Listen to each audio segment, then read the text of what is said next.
Thank you, Mr. President. Monday, August 12, 2019, undoubtedly started just like any other day for 34-year-old Officer Andre Moye.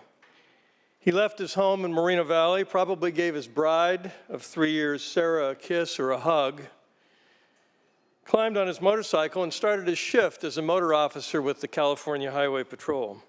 He may have even called his parents, his stepfather, or one or more of his 5 brothers or sisters to talk about his life and his job. In fact, he was full of life, and it was a job he loved. He referred to it as his dream job, riding the motorcycle that he loved and serving others in a way that he loved. Others loved him too. In fact, they say he had a big heart, and it showed.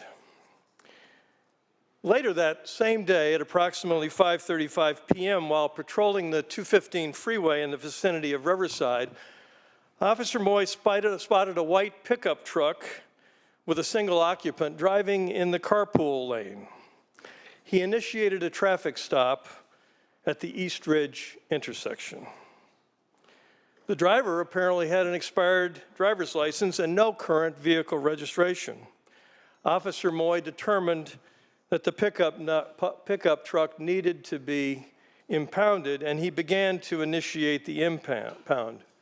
As he did so, the driver grabbed an AR-15 style rifle from the truck and started firing at Officer Moye. Although mortally wounded by the fire, Officer Moye managed to return fire as he called for backup.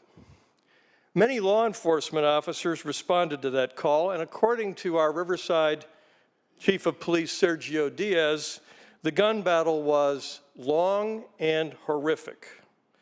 A gun battle, frankly, witnessed by one of my own district staff on his way home in his car, stopped at that same East Ridge intersection. 2 of the CHP officers who responded to the call for help were wounded, one critically. While they both survived that day, tragically, Officer Moye did not.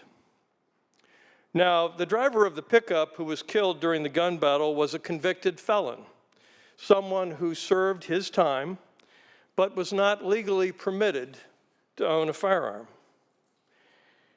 His rifle reportedly was a ghost gun, a firearm assembled from parts, not a weapon purchased from a gun store or at a gun show, but every bit as deadly. Frankly, a weapon and parts the driver should never have been able to acquire.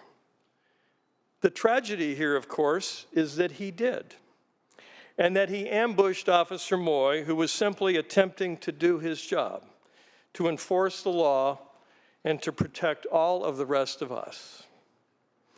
Now, it's a very, very dangerous job that these officers have, dealing with people doing things they shouldn't be doing, facing people who possess things they are not supposed to possess, and yet these officers report to their posts and stand their watch up and down our state every day. Now, I wonder how many times during the year when we, each of us, see a peace officer on the street, in a patrol car, on a motorcycle, or even in this very building, that we take that officer and his or her role for granted, at best. Well, recent events in Ohio and states around this country, including this one, demonstrate that they don't take our safety for granted, ever. And that was certainly the case with Officer Moye. Officer Andre Moye, Jr., end of watch, August 12, 2019. May he rest in peace.